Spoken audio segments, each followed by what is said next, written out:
Okay, so this is our Ruyer reading group. Today should be our last reading in the text Cybernetics and the Origin of Information.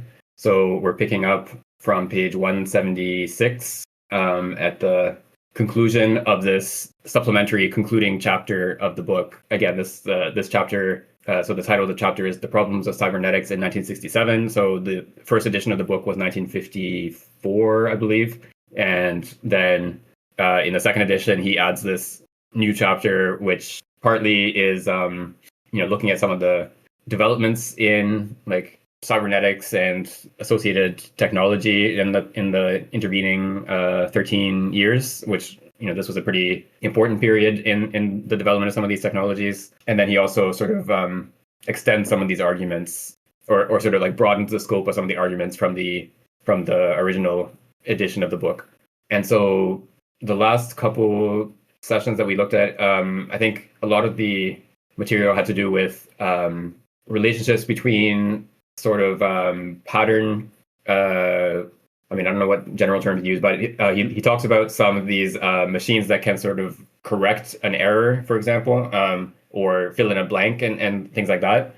So there were, I believe, letter recognizing devices that were being developed at this time, so you could sort of like give it a picture of a written letter with, say, something like obscuring it or part of it not filled in or whatever, and it would be able to still recognize that this is a letter A even though part of it is missing or something like that. So it's just sort of taking a pattern that partially matches like something that it has been configured to recognize, and then it's able to sort of fill in the missing part of the pattern.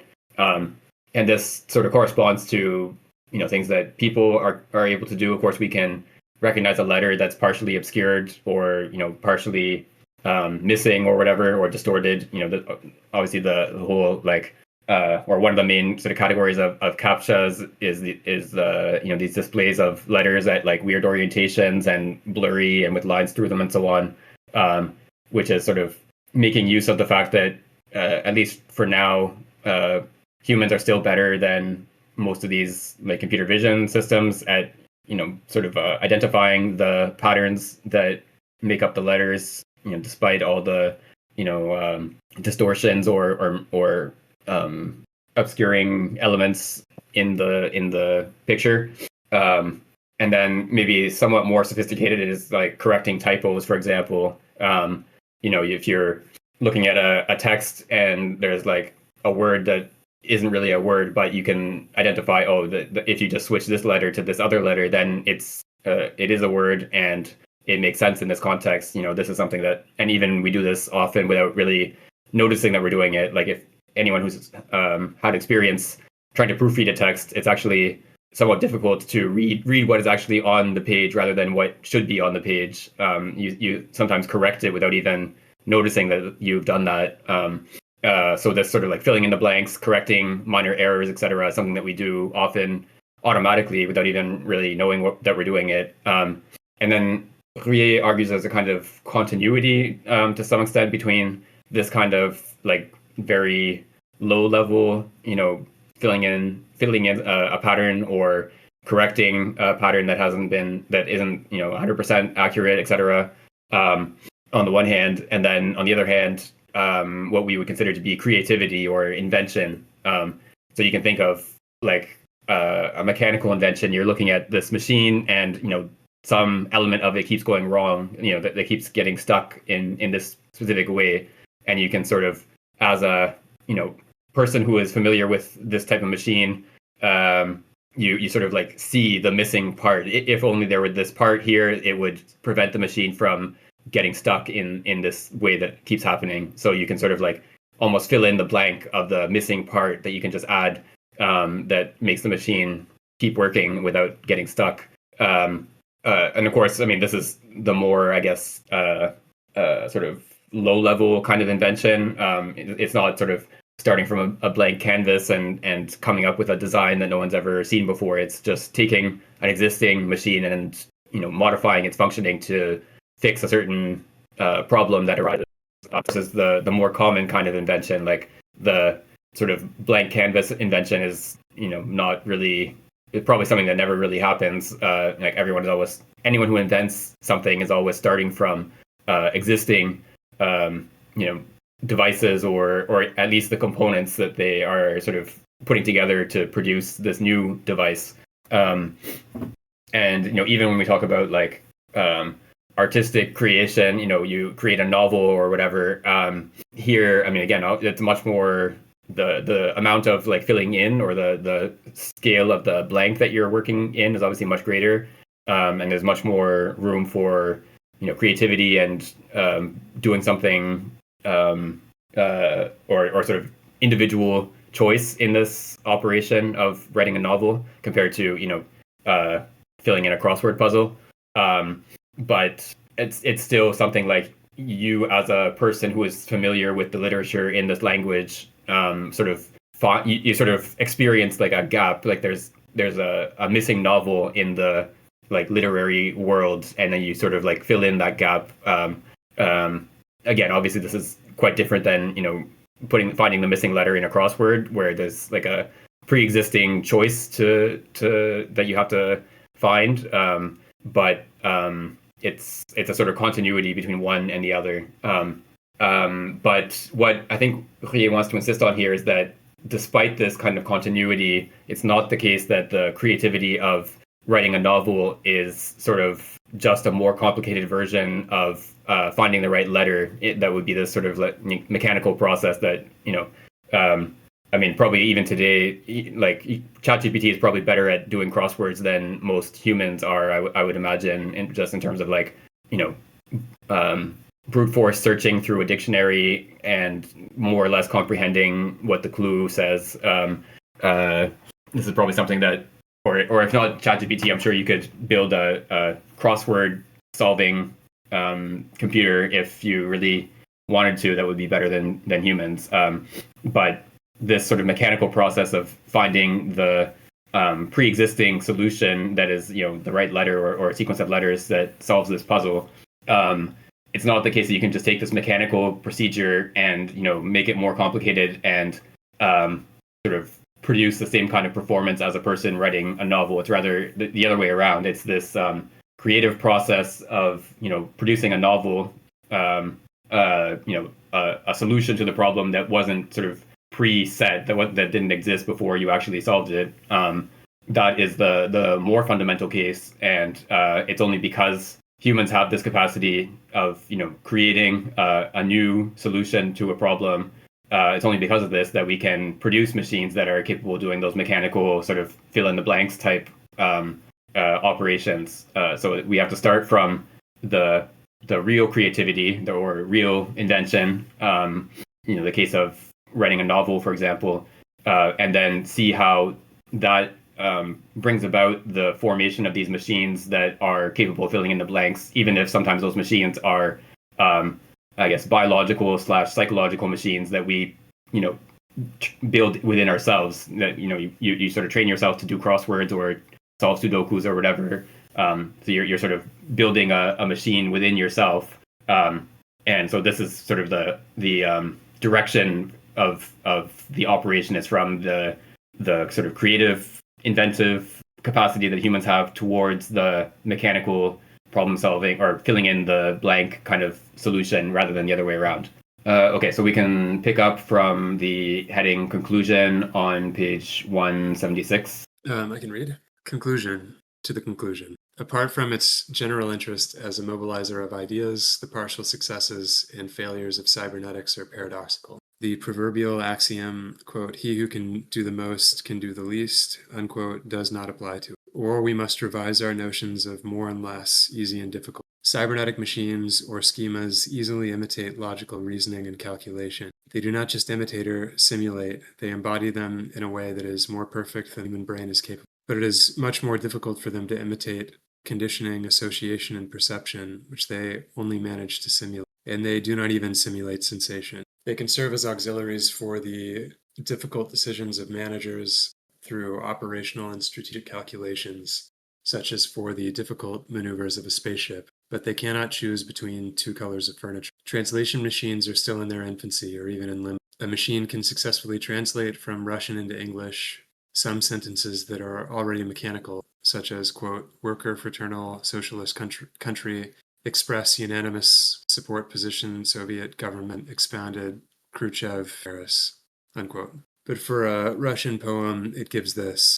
No, not in reception room, no, not house, day and 2 and 5. Where it, Prettiya Spokama, is where it, Prettiya Spokama, it in way again. How can we understand that these are the complaints of a fiancé whose lover is too involved in politics to be at home? Paradoxically, however, if the machine cannot translate poems, it can make them easily, and ones which are difficult to distinguish from those of authors who are much admired. Albert Ducroc's Calliope, with, it's true, a vocabulary that is quite strictly selected, produces some beautiful passages. Un rideau de plantes rouges meuble l'éternité. Le hérisson avance péniblement. Corée rêve. Tous aiment peindre la terre. Machines for composing music, for painting, for sculpture, and especially for inventing some new forms of art, where time intervenes in a way more purely aesthetic than in cinema, such as in the quote-unquote luminodynamism or quote-unquote chronodynamism of Nicholas Schoeffer, which uses rotors, punched plates, light-bending mirrors, and so forth, has increasingly gained the attention of the public, and especially of artists. Clearly, we can remark, 1, that the kaleidoscope has been known for a long time, 2, that the poems or spectacles which seem to be produced by machine are in reality made by the consciousness of the reader or spectator, like magical houses and islands in the clouds. And 3, that such a machine could very well have been invented by a Pascal in the 17th century. Raymond Lull had already invented a machine for philosophizing in the 13th century, who would have been willing to call the product of this machine a quote-unquote poem or a quote-unquote painting, but whom the public would have ignored. Today, the public is prepared by poets and painters before there was any cybernetics to call a quote-unquote poem sequences of words whose evocative power is indeterminate, and quote-unquote paintings any marks on this. It would not be difficult by employing not even the most modern machines, but Lull's Ars Magna, or the machine of the professor of Laputa from Gulliver's Travels, to make some small cubes which could be turned by a crank. On the faces of these cubes would be printed expressions such as, each of these is in quotes, valid option, begin the dialogue, confrontations, obligatory moves, lead to, reconsider, open to the future, settle, structural reforms, or be destined to. With this, it would not be difficult to produce a speech that appears to be very good, but of course only for a public open to the future, which would be willing to hear such a message emerging through such options. Yeah, I guess I don't feel like there are any new arguments in this section. It seems like Ruyer is maybe not a big fan of experimental literature, and thinks that if machine poems had been presented to the public in the time of Pascal, they would have been ignored. But I guess a French public primed to see surrealist like cut and paste poems, or who's the guy, Roussel, kind of similar uses of random words. I guess his point is that AI poetry is closer to these more like experiment forms. But the poetry that I've seen ChatGPT produce, I've seen it try to write something in the style of M. Dickinson. And in a very superficial sense, there were some similarities, but obviously, if any of the economy or depth, anything that makes an Emily Dickinson poem. Yeah, that's all. I mean, I haven't tried with Emily Dickinson specifically, but like in my experience, yeah, it's basically good at producing like a pastiche that sort of in the sort of overall like at a glance looks like the kind of thing that sort of like it sort of gets the verbal tics of a certain author or whatever. But yeah, obviously you're not gonna like if you ask it to write a poem in the style of Mallarmé or something, you're not gonna get like, oh, this is like a lost Mallarmé poem that is like of similar artistic merit as the existing corpus of his work or something. Yeah, so you get these sort of like very very sort of shallow, like superficially sort of looking like whatever author you ask them to like copy. But yeah, it's not particularly good most of the time. But yeah, it is interesting though that even before these before electronic computers were even invented, like early 20th century, there were these sort of experiments in like automatic writing and things like that. And you can even connect this to like the sort of spiritualism stuff, where like Ouija boards and that kind of thing, which is I guess a kind of automatic writing. But then you had these like poets who would develop these techniques to try to like the surrealist unconscious writing, or like trying to use a way to like prevent their like conscious sort of filter to sort of prevent them from writing and things like that. And obviously there's like variable success in how interesting these works are. But yeah, some of the lines that he quotes here from this I don't know Albert Ducrot, I don't think, but this like it seems to be a type of mechanical sort of poem producing system. I mean, these lines are somewhat interesting. It's hard to tell just from random quoted lines how poetic the whole product is, but yeah, there's some interesting bits here. It kind of reminds me of so Chomsky famously had this sentence, colorless green ideas dream furiously, that it was meant to be an example of how as a proficient speaker of English you can recognize that this sentence is grammatical even though it doesn't really have any meaning. And at one point, I think in like the early 2000s or something, there was like someone did a poetry contest using this sentence, and so like you had to write a poem in which this sentence appeared, and some of the results are actually pretty good. That like so you take the sentence which is supposed to be meaningless, but then like if you sort of incorporate it into a poem, it sort of acquires meaning through that incorporation.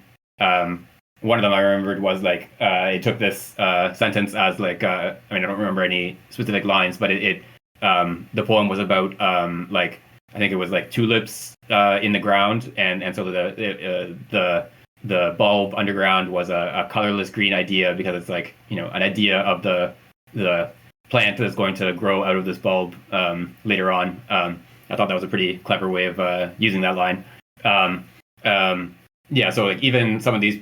So I think like Ruyer's point here, it kind of comes across in that example as well, because this sentence that Chomsky produces, he may even have produced it in one of these like automatic ways by like picking words out of a hat or something.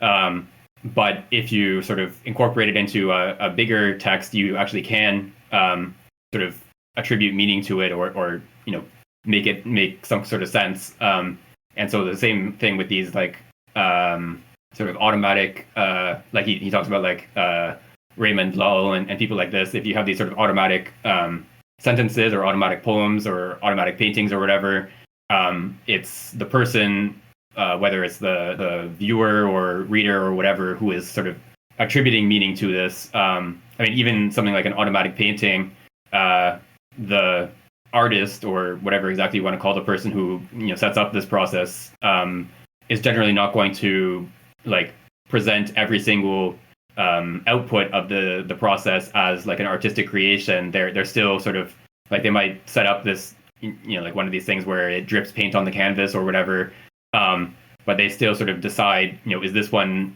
is this canvas that was produced through this automatic painting process, is it actually something I want to present before the public and say this is a work of art. And maybe like some of them are good. You decide, yes, this is something I like and I'm going to present it. And others, maybe you just like, stick in your warehouse or whatever. And, likewise with these like automatic poems, like some of them might not make any sense, or like it maybe doesn't really have any aesthetic power or poetic power or whatever. And you decide not to keep it. Yeah, this is a good comparison. Yeah, so Angus has posted a section from Hamlet here with where they're looking at a cloud and trying to decide what animal it looks like. So yeah, it's a similar type of thing where you can, I mean, the clouds of course are not produced by a machine, but it's a similar type of process where of course the specific shape of this cloud is the result of all these processes of, I don't know, vapor condensation and the wind and so on. So it has no like kind of intrinsic meaning. There's nothing deciding to shape a cloud in a certain way, and whatever meaning that you might get out of looking at a cloud is of course being sort of projected onto the cloud by you as the viewer. And so this is, I mean, the same kind of thing as the blotches of paint that have been dripped onto the canvas by this machine. Whatever aesthetic value or meaning or whatever you attribute to these blotches is something that you as the viewer are sort of producing. And I think it's interesting also that this sort of mechanization of the production of the artwork at the same time kind of like subjectivizes the reception of the artwork, in the sense that like you whatever value the artwork is supposed to have is something that is like entirely a product of the viewer's subjectivity.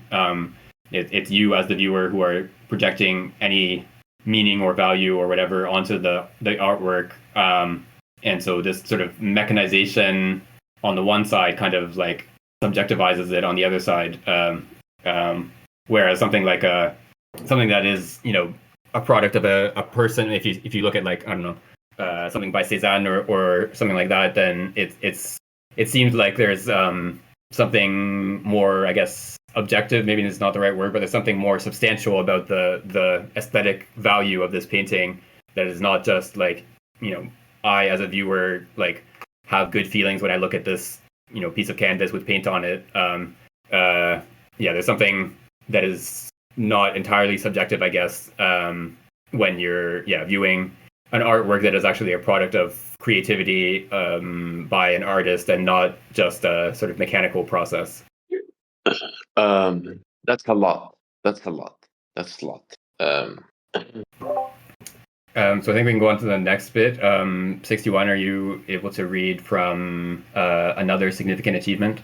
Oh, not set up? Okay, I can read the next one then. Okay, cool. Okay. Another significant achievement of cybernetics is that information machines, as well as power machines, surpass the powers of man.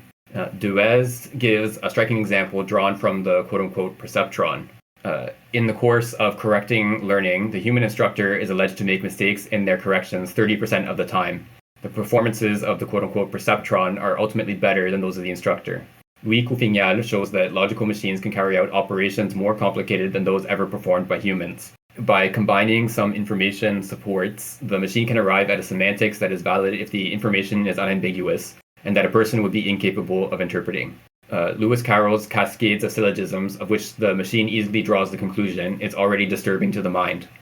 The means the homeostat uses to arrive at its equilibrium can be very difficult to identify and to predict. A machine that is designed to achieve an end given by a human being can resort to some means that are unexpected while still being consistent with its assembly.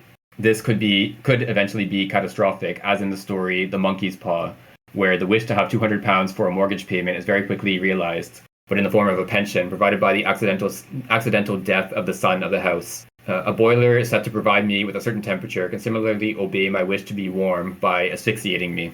But let's be clear, the superiority of the machines does not mean that the machine can do without human beings, or more precisely, that it can do without a framing consciousness of some sort. This point is absolutely crucial. To misunderstand it would lead to the most serious errors, both biological and psychological. Aurel David enumerates what he considers to be a series of erroneous assertions by cybernetics, along with, quote, a machine will never know more than its constructor knows, unquote, and, quote, there will never be a machine capable of such and such action, unquote. He adds another assertion that he considers to be equally false. Quote, a human being will always be needed to construct, guide, monitor, and repair the machine, unquote. Sorry, where were we? He reminds us, 1, that the interventions of a repairer are comfortably classified with the actions that are more easily mechanizable. 2, that human surveillance is advantageously replaced by automatic surveillance. This is the essence itself of cybernetics. 3, that there are some automatic textile factories that work night and day in complete darkness. We only light the room of the machines for visitors. and 4, that a machine can construct a machine by inventing even the, quote, means of construction, unquote, provided that a goal is given to it. For example, a machine set up for self-learning that manufactures screws, which initially had no mechanism intended for this production, and to which we only give a finality by presenting a screw as a model and forcing the machine through its primary assembly to, quote, punish itself, unquote, when its processes have been ineffective. So here, maybe I'll just explain a couple of these references. Again, the argument is not that new compared to what we've seen before. So the perceptron is like the very sort of early precursor to the sort of neural net architecture, which is like the basis of almost all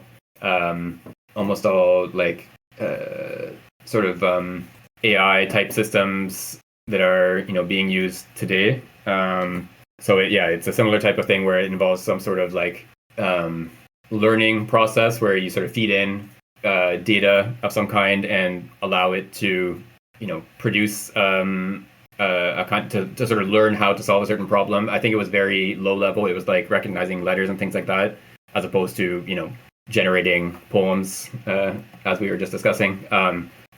The bit about correcting errors is also interesting. I was reading a while ago one of the texts that was produced sort of to promote the idea of the analytical engine, Babbage's sort of early attempt at building a computer that was never fully completed. And one of the big sort of marketing feature, like the reason, the pitch to the British government of why they should fund this expensive and complicated machine was the production of calculation tables. So like before there was such a thing as an electronic or even a mechanical calculator, you had these like books that were published that were just tables of logarithms and exponentials and square roots and so on, that were it would be very complicated as if you're trying to solve a certain engineering problem to actually calculate all the logarithms and square roots yourself. So you had these tables that you would just look up the answers. What is the square root of 7,822 or whatever.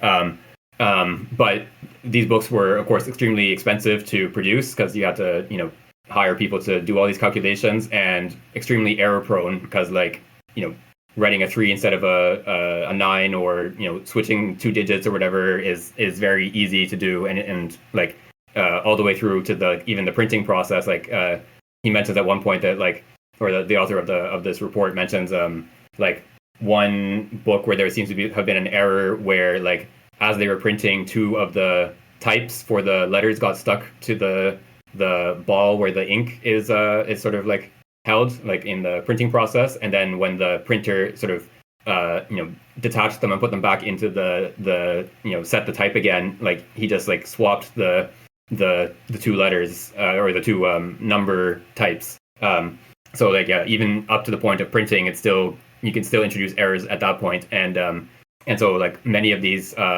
tables also they would have an erratum page at the beginning, because as you prepare the book, you notice that there's an error, and then you it's too late to fix the actual error, but you just add an erratum page. But then he points out that sometimes those erratum pages also had errors in them, they would correct an error but make a mistake in correcting the first error, so you had an erratum to the erratum, and then there was even one case where there was an error in the correction of the erratum page, so you had an erratum to the erratum to the erratum. So yeah, the whole sort of pitch for these automatic calculating machine was, if we can build this machine, we can produce these table books much more cheaply and with much less risk of error. And so this is the type of thing that is being sort of alluded to in this passage here, is that when a person if you think of even someone correcting the TA who's correcting the first year calculus assignments or whatever, there's a decent chance that they're going to make some sort of error in that correcting process, even if they are sort of using the marking rubric or whatever it is, and just sort of there's already a pre-given answer, and you just have to check, has the student, found the correct answer. The chance of making an error is not that low. Like, there's a significant chance it's going to happen. So like, yeah, this type of process that is sort of already kind of mechanical is something where bringing in a machine that can do things automatically is does make sense. That when it's just a matter of sort of mechanically checking something, this is where machines are often better than people. But again, he's pointing out that this whole sort of setup of like building the machine or designing the machine that will calculate these tables, and deciding that calculating a logarithm table is a worthwhile thing to do, is something that the person has to do before even this machine is even built. Maybe the last thing I'll mention here is the Lewis Carroll thing. Is this is an allusion to one of my favorite like sort of philosophy adjacent texts. I think of like the whole Western philosophical tradition, which is Carroll's text, "What Achilles Said to the Tortoise," which is it's very short. It's like 3 pages or something. But yeah, so if anyone hasn't read that, I highly recommend checking out that text. Yeah, as to your point about kind of input sensitivity, I guess, and the capacity for error with slight, deviations in what is sort of input to the machine. Obviously, ChatGPT is a lot better with that than earlier forms of computers, but it's still, if you notice, for instance, like if I give it just a last name, refer to a last name and say, like, I think so and so would, might say, X about this issue. It will just kind of assume that it will kind of assume that the person I'm referring to is someone else with the same last name, even where that doesn't necessarily make sense in the context, and just sort of run with it and produce a full response. Whereas, natural response for a human would have to stop and clarify. Do you mean, I don't know, this Chambon or this other Chambon? So there's still, I think, a tendency to kind of run away with initial inputs in a way that is very different from human being would grasp that maybe something was wrong with the input or wrong with the initial assumption. Yeah, in like physics and engineering, sometimes like people use the term like a sanity check or something like that. Like you sort of run through a problem and then you go, okay, does this number, this like answer that I got at the end, does this seem like even sort of remotely in the right realm? That like, I don't know, if you're calculating speed of a car and you end up with like this car is traveling at like 8,000 kilometers per second, you go, okay, that probably is not the correct answer to this problem. I must have made a mistake somewhere. And ChatGPT is just incapable of doing, or any of these like AI systems. It has no sort of world model that can say, okay, cars don't travel that fast, so there must be a mistake somewhere in this problem. And yeah, so like there was a story like maybe a couple months ago, I think, where in the Google AI summary thing that it's using all the time now, that like if you just put in some like random sentence that doesn't really make any sense and then you add meaning at the end, it would just like tell you what the meaning of this sentence was. Like like one of them I think was like it's like basically you try to make something that sounds like it would be sort of like an idiomatic expression or like a saying that like would have some meaning, but it is something you just made up. It doesn't actually mean anything. So one of them was like, you can't lick a badger twice or something like that. And you just add the word meaning at the end, and it would just like tell you the meaning of this expression, this like supposed saying that doesn't actually exist. So rather than like if you were to ask a person, what does this expression mean? Some people might actually just do the same thing and try to like give you an interpretation of like what this saying could mean. But a lot of people would just say like, I have no idea, or like, what are you talking about, or something. And yeah, so a person, I mean, the kinds of like sanity check bits where your car is traveling at 8,000 kilometers per second, like people do make those kind of mistakes sometimes as well. Like a student who's kind of rushing through the homework assignment and doesn't like stop to think, does this actually make any sense? That does happen. But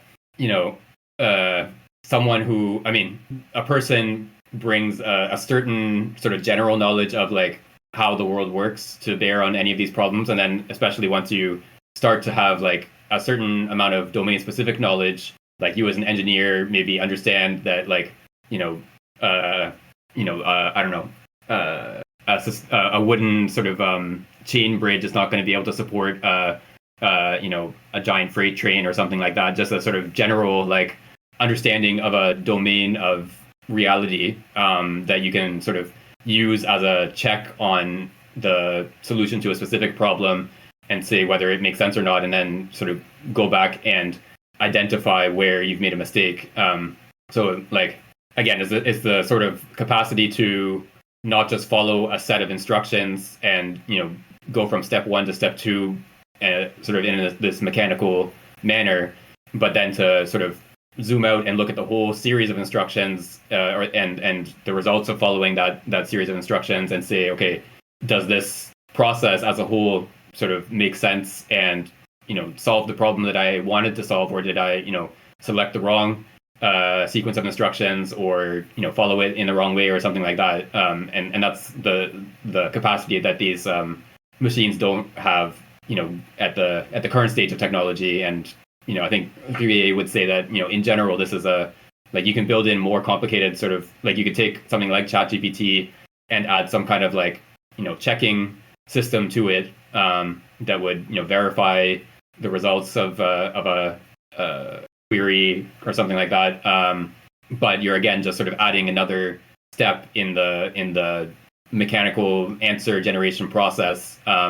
And there would never be this sort of meta level that would sort of take a response and compare it to something that makes sense in a general understanding of the world.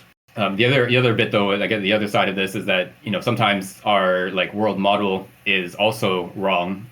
You can think like maybe a sort of stock example would be the introduction of heliocentrism in astronomy, that like it's just obviously not true that the Earth is moving, right? Like your entire experience of the world is of the Earth not moving. And so if someone says, what if I've done all these astronomical calculations and the conclusion I come to is that the Earth is moving around the sun. This world model, like this is like the non motion of the Earth is like the most empirically confirmed fact that you could possibly have. Like every single experience that we have ever had is of the Earth not moving. So you can sort of dismiss this astronomical calculation because it doesn't fit the world model and say, okay, I don't know exactly where your mistake is, but you've clearly made a mistake somewhere. And it's only it takes like a whole sort of transformation of physics as a whole that Galileo introduces and so on, to reach a point where you can say, actually, yeah, we do need to change our world model to one in which the Earth is moving despite our perception of the Earth not moving, and seeing the sun rise and so on.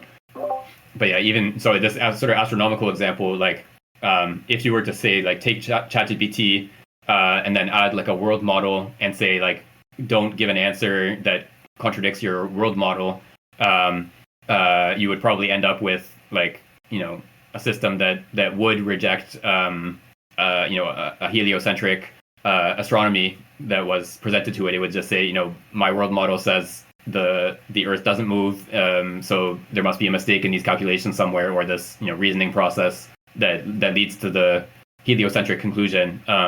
So it's not that you sort of have a fixed sort of model of the world that is like inherently true or something. It's that there has to be a kind of like, I guess, constant a sort of standing option of like ascending to a meta level and evaluating whether the results of some reasoning process are valid or not. So you're not just sort of following reasoning step by step, or even comparing in a mechanical way the results of that reasoning with a world model, but even that comparison is something you can step back from and say, okay, does this comparison of my reasoning that led to the heliocentric model with my geocentric world picture, does this comparison is that reliable, or do I need to modify that as well? Yeah, as I mentioned before the recording started, reading some Husserl recently. The idea of the AI being unable to do a sanity check, and this being something to do with like not having a kind of background world against which some chain of reasoning or prediction process, statistical collation process, can be checked or can sort of have an immediate feeling of being completely off or feeling more or less in line with what you're habituated to.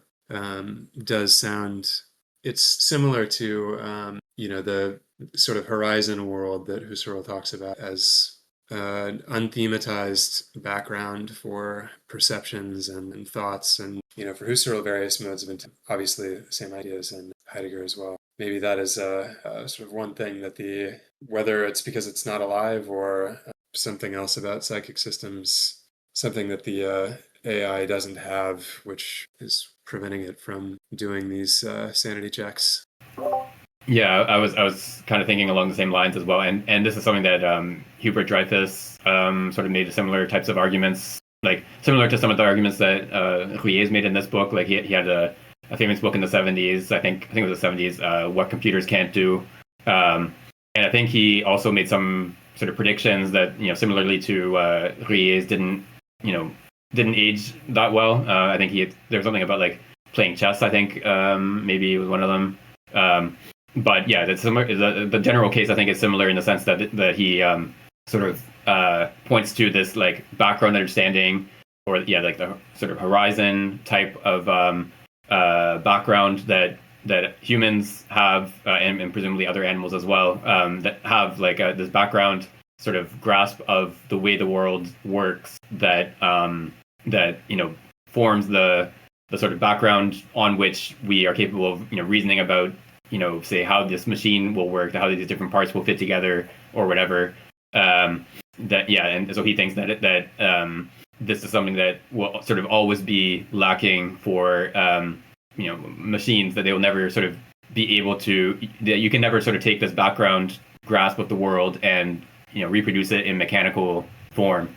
And then it's also the Husserl connection is also interesting because there is this bizarre late Husserl text where he like the sort of title that's attributed to it. I don't think he gave it this title. It was like one of the editors, but the title is "The Earth Doesn't Move," and so he sort of, I mean, he doesn't exactly say that the Copernican hypothesis is false, but he sort of takes this like life world experience of the Earth as the basis on which movement is sort of experienced as like more fundamental than the scientific representation of the Earth as a body moving through space. And yeah, so I think there's reason to be not that satisfied with a sort of analysis of intentionality and the nature of thought and mind and so on that leads you to skepticism about heliocentrism.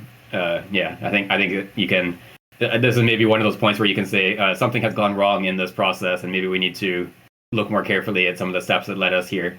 Yeah, I haven't read that. I haven't read the Earth Doesn't Move piece, but I know that in some of his works he argues that life world kind of becomes, that scientific discoveries kind of become incorporated into the part of it, which sort of makes the argument against heliocentrism a bit surprising. But yeah, it maybe is more in line with what we were talking about. Even if something sort of prima facie seems completely intuitively wrong, we can kind of accustom ourselves to living with the kind of scientific discovery, so that it becomes, I guess, part of the background expectation. Yeah, there's even I think it might be in Crisis where he talks about some of the like the Earth Doesn't Move text is sort of, I guess, in the same like sort of intellectual vein as the Crisis of European Sciences book, which is the one where he talks the most about like the Galilean revolution and so on. There, like in the German ideology, Marx and Engels talk about how when someone like Feuerbach talks about nature, I think he like, there's a text where he's like sort of describing his sensations involved in like looking at a cherry tree or something, and then Marx and Engels point out that cherry trees are not native to Europe in the first place. Like they were brought to Europe from Asia, I believe, as a result of these like colonial expeditions and so on. So like this nature, this quote unquote nature, is already the product of human activity, and likewise the life world that an early 20th century Austrian guy would have experienced would have involved trains and telegraphs and radio and so on, all these things that are not sort of quote unquote natural. They're these products of human technical invention and production and so on. And yeah, so I think like you can see with Heidegger, there's often this like temptation in his work to sort of retreat from modern technology as this sort of like alien incursion into the life world, or when he doesn't use the term life world, but into the world of Dasein, where many of his texts he sort of I've seen this sort of described as like a sort of peasant kitsch, where it's like he's talking about like the wine jug or like the path through the forest or whatever, but he never wants to talk about trains or radios or anything like that, aside from except insofar as they're like these representatives of the Gestell, the sort of enframing technology. So yeah, it's a kind of, I guess, surreptitious valorization of certain elements of the life world as being more sort of like more life worldy than others. And these other things like radios and trains are like sort of incursions into this like original world of Dasein, as opposed to just elements of the world that European in the 20th century would have grown up experiencing. You mentioned an interesting kind of like observation about like, because I read the German ideology, right? And like the part, the activity part, or the sensuous activity part, I kind of didn't, I don't know, but like I didn't understand it. Like, what are you trying to illustrate? So yeah. Yeah, so I mean, it's not like sort of super directly tied to the text here, but the reason I brought up the German ideology was just to point out that like the same type of argument that they make there about how the world that a sort of 19th century European intellectual would encounter, this supposed nature that Feuerbach thinks he's encountering, is actually the product of human activity, in the sense that this cherry tree was actually brought to Europe in the last couple centuries by people, in the same way that like in the 20th century, where someone like Husserl or Heidegger is encountering things like trains and radios and cars and so on. These are the product of human production, even though that they sort of, I think, want to separate out like a certain, I guess, more fundamental element of the world, that, or like this more sort of authentic life world, or worlds that would not be sort of this bad kind of technology. And then technology as something that is like sort of artificially added onto that more fundamental experience of the world. So they kind of make a hierarchization within the world of like the more fundamental things, like the wine jug and whatever that Heidegger talks about, and then these like artificial additions, that, or incursions of technology into the world, that are seen as like secondary and potentially dangerous, as opposed to like just elements of the world that an average sort of European of the mid 20th century would have encountered and dealt with in their everyday life. Yeah. I read some of like the element of philosophy of right? And at the end of by Hegel, and at the end of it, like he used kind of like the same argument, but in different like thing, right? But like in terms of like technology, right? In terms of like the idea of technology as such, I know that I'm doing foretelling, right? Which is picture thinking about something, but like for example, the outlines or in the Grandisa, right? When Marx like repeating that, like, hey, political economy is not a technology, right? In a sense, it's not like technology as such, but like ingrained in the productive forces, right? And when I use the productive forces, I use techniques, right? So I think you're correct in some instance. Although I never read Husserl or Heidegger, but yeah, like, yeah, kind of there is some kind of like a a big stake, right? Uh, in this what you're trying to say, right? Um, yeah, like.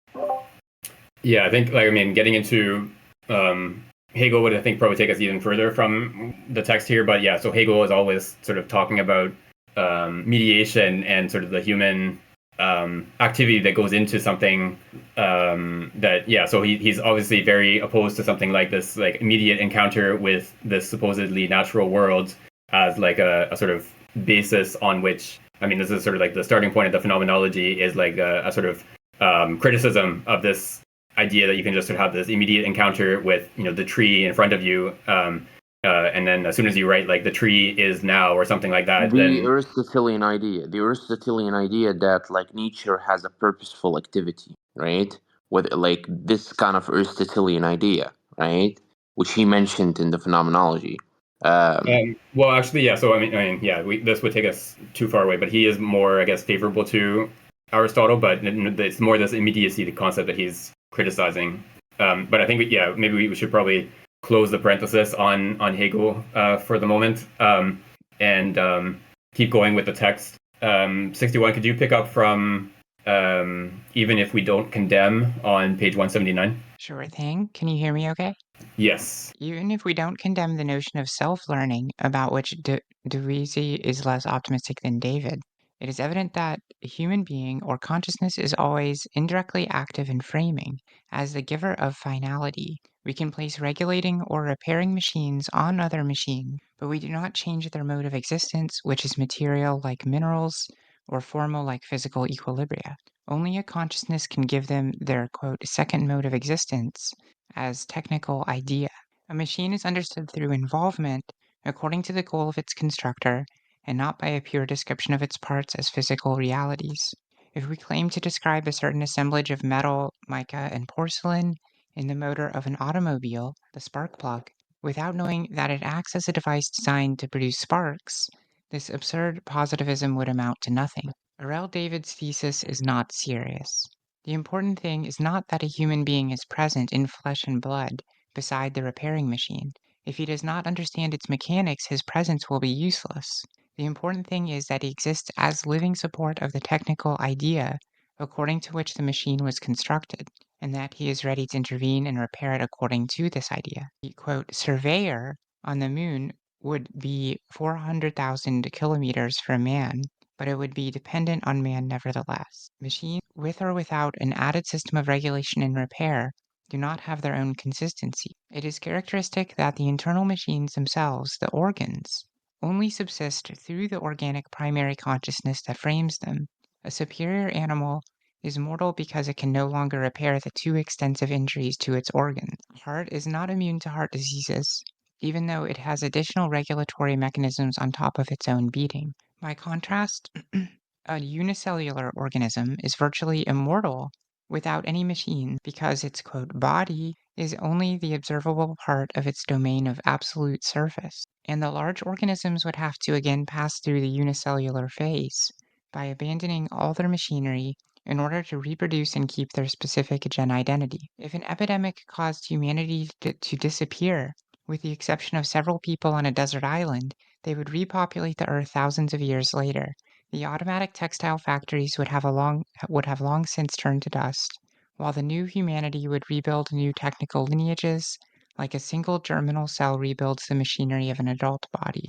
The controversy between the mechanist or dogmatic cyberneticians and critical cyberneticians has taken some stereotypical forms. You can schematize it with a dialogue between Z, the dogmatist, C, the critic. I will stop here. Yeah, we can stop here. Maybe we can, for the next bit, we can maybe get two people to read the dialogue. But yeah, so before we jump into the dialogue bit, yeah, so just to go over this section. So yeah, this is again sort of like the argument that's been presented in various forms, over the course of this book, that a machine, in the narrow sense, a technical device built by humans, of course, does require human support, either in the sense of producing the machine, repairing the machine, giving the raw materials needed for the machine to operate, etc. And this even applies when you talk about, like, I don't know what the surveyor he refers to here exactly is, but it's clearly some kind of moon lander.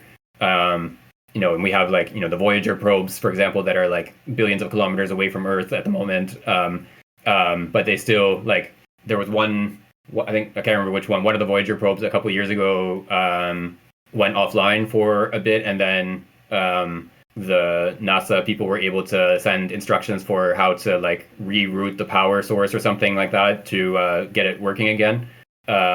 So again, this, like, machine, very complicated machine that is billions of kilometers away and just sort of hurtling through space on its own, more or less, is still dependent on the human operators back on Earth to resolve a problem that came up that wasn't sort of that didn't have, like, a pre-built solution built into the machine in the first place. Like, of course, many of the systems in the machine had, like, backup systems and redundancy and so on, like, precisely because it was going to be so far away from human operators and need to be able to deal with contingencies that come up in space. But you obviously can't build in backups for every single possible problem that might arise in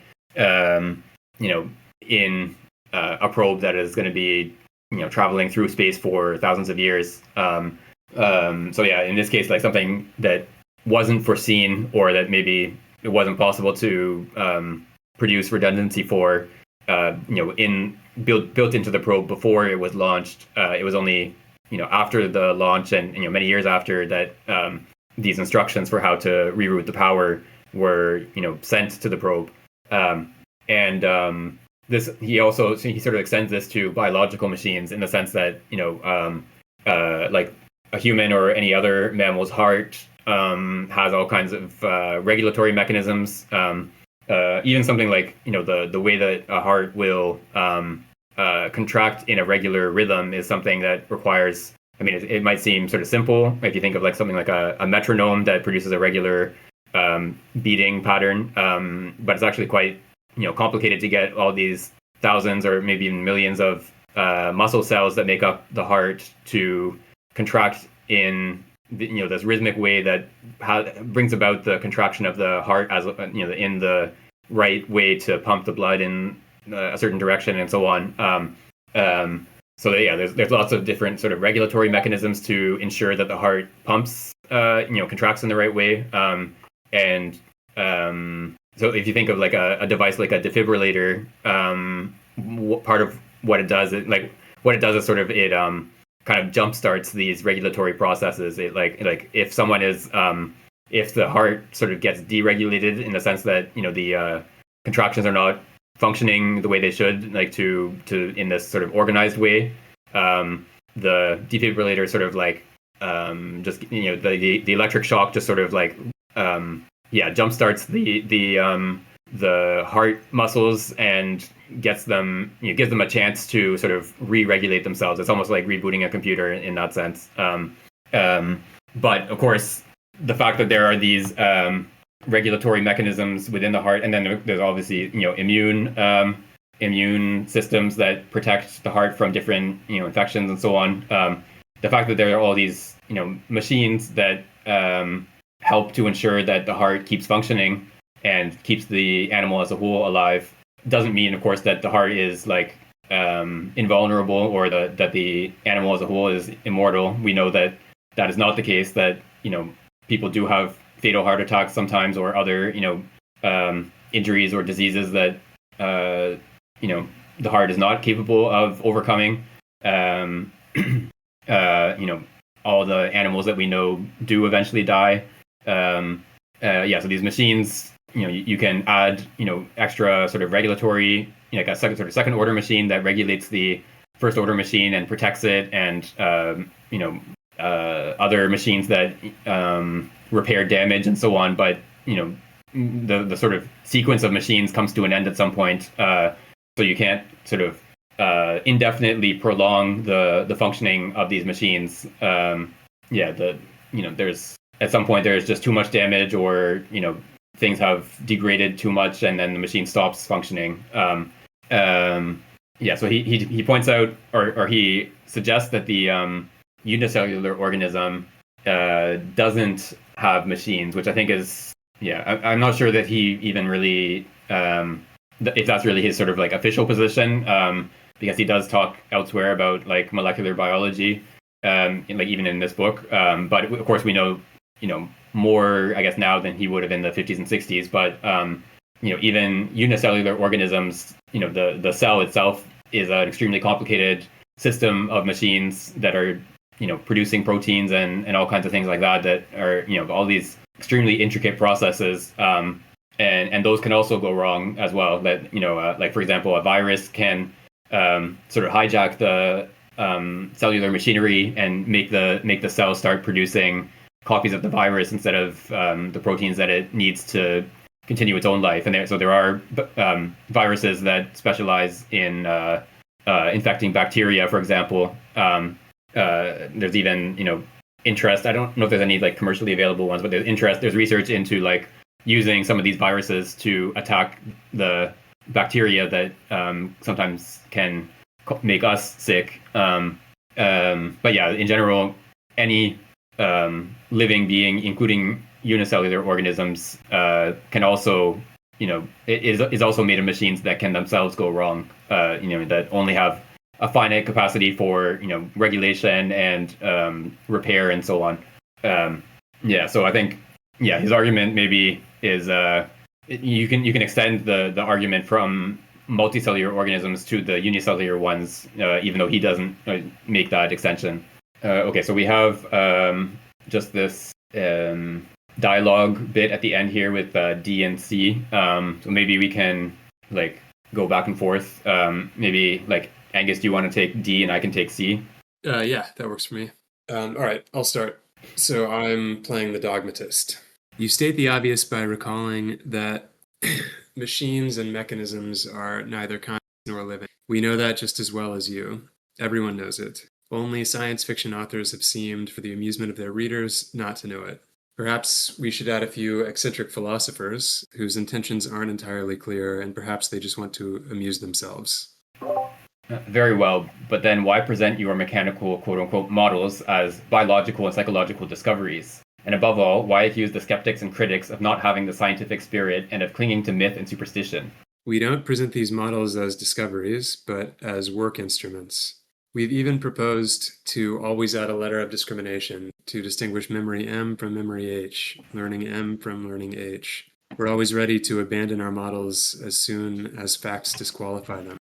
The saying attributed to a wife living only with her old husband, quote, "If one of us dies, I will go and live in Paris," unquote. You do not see any other solution or any other survival than your own. You are, quote, "always ready," unquote, to abandon mechanist models. But as soon as we suggest that this moment seems to have come, you decry the lack of scientific spirit. It is indeed unreasonable to be discouraged. Let's perfect our model to the point of exhaustion and wait until we have discerned a truly irreducible residue. Only then will we think about reintroducing this residue into science. If that's your method, it's bad. This quote-unquote residue could be a fundamental element that would require a complete overhaul of our conceptions. In fact, the physics you use is already outdated. You act as if microphysics doesn't exist. You treat organisms as machines made from homogeneous material, and when you descend to the microphysical scale, you introduce some notions borrowed from large-scale phenomena. Our models of learning, conditioning, and conceptualization work. That's all that matters. They're simulators, not models. They don't resemble the biological and psychological facts. They only resemble the false idea that you have of the biological and psychological facts. You apply an outdated physics to a biology and psychology that many biologists and nearly all psychologists no longer want. Too often, cybernetics has been only a pretext for the resurrection of the more indefensible forms of scientific dogmatism and even totalitarianism. Disguised like this, mechanism has regained a good conscience. Acting like a new Descartes, Albert Ducrot today explains everything under the name of cybernetics. Life, man, the universe, and even a little more since he claims to explain the necessary origin of the universe. He, or his editor, presents, quote, the sum of human knowledge that has allowed the discovery of that without which the earth and life could not have emerged. The comparison is flattering for Ducrot. The truth is that I don't have such a high opinion of Descartes as author of the world, as physicist, quote, doing everything, unquote, whose place would have been between Empedocles and Democritus rather than between Galileo and Newton. This totalitarianism has never succeeded. It consists in the forceful application in all areas of science, I guess there's the word of missing here, of what has only been partially successful in one. Besides, your psychology is not only bad but also non-existent. You have only contributed to equipping psychologists who absolutely want to be treated like scientists with a vocabulary that is pretentiously mathematical and falsely precise. Thankfully, linguistics is solidly established and has its own autonomy. Otherwise, you would have reduced it solely to something like Zipf's law and to research on, quote, the temperature of vocabulary, unquote. This is better than seeing linguistics left in the hands of phenomenologists and existentialists, biology left to vitalists, and psychology to neo-animists who put, quote, a ghost in the machine, unquote. But seriously, what gives me confidence is that our models, which are obviously very far from perfect, continuously improve themselves. They grasp reality more and more accurately. They conform to it asymptotically. In the process, they force the various specialists to analyze the facts they are dealing with more carefully. This asymptotism is as much my principle as yours. If, as I believe, and as everything suggests, organisms and their primary and perceptive consciousness emerge directly from the microphysical domains that have managed to frame and utilize crowd phenomena by setting up one relay on another, there's no doubt that in the balance of forces and materials, their action is almost imperceptible. It is like the action of a pilot, or rather the pilot's nerve cells, in the maneuvers of an ocean liner or the Apollo space rocket. Your descriptions, even though they may be quantitatively asymptotic, are nevertheless false and misleading. When we abandon the mechanist postulates, we do not find ourselves in the presence of cybernetics minus something. On the contrary, we have cybernetics plus, a powerful method for exploring the problems of life and consciousness. But considering any biological or psychological performance, you could never demonstrate to me that a machine could not do it. But you can never demonstrate to me that a machine will be able to do it. We are even. I'm not sure if this next paragraph is actually part of C's contribution to the dialogue or is supposed to be separate, but anyway, I'll just read it. Since we have agreed that a robot will never be alive and conscious, we are in agreement that we will never explain life and consciousness with a mechanistic cybernetics. Okay. And thus ends the book. So thank you everyone for participating in this group over the last few months that worked our way through this book. So we were just discussing before recording what we want to do next. So I won't be able to participate next week, so we can take a break. And then we what I had suggested was a text by Georges Canguilhem. The French title is Le Concept et la Vie. I only discovered today that it doesn't seem to be fully translated. There's a partial translation. So I'm gonna take a look at the partial translation and see, check that it's actually worth reading the part that's translated, and even though it's not complete, assuming it is, then we can read that in 2 weeks. That will be our reading for that session. I think it might take us a couple sessions to get through, two to three sessions to get through, and then once we're done with that, as our sort of interlude, we'll go on to Ruyer's other book, Neo-Finalism, which is actually earlier than the Cybernetics book, a couple of years before the Cybernetics book that we just finished. We're not going in chronological order here. We're going back to that one. So that will take us a few months to get through as well. That sounds good. Thanks, Nan. Thanks, everyone. This was I found reading this book very helpful to think about some of the AI stuff everyone is always talking about on Twitter, and Ruyer has it's kind of a unique perspective on consciousness and how it relates to mechanism. I found it valuable to get some sense for what he thinks are kind of the in-principle limits on. This was a good... And as always, I definitely got more out of this book by reading through it slowly with everyone, stopping after every page or so and discussing, as opposed to just reading through it on my own. And yeah, I think when we first started talking about reading this book, I think Angus, you had asked me about whether this would be relevant to AI, and I said no, because obviously the technology is very different. The sort of 1950s cybernetic stuff, very different than the AI devices that we have now. But I think a lot of the sort of arguments for and against that were dealt with are still pretty relevant, even though the technical basis for those arguments is quite different.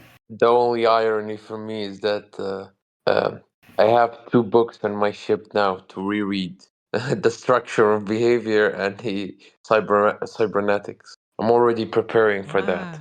Yeah, those are both good Lucky. reads. I mean, there's no sort of prerequisite. We're not gonna test you on having read those books No, before. no, no, no, no. I Yeah. know, but there's a bit like historical arguments about that, right?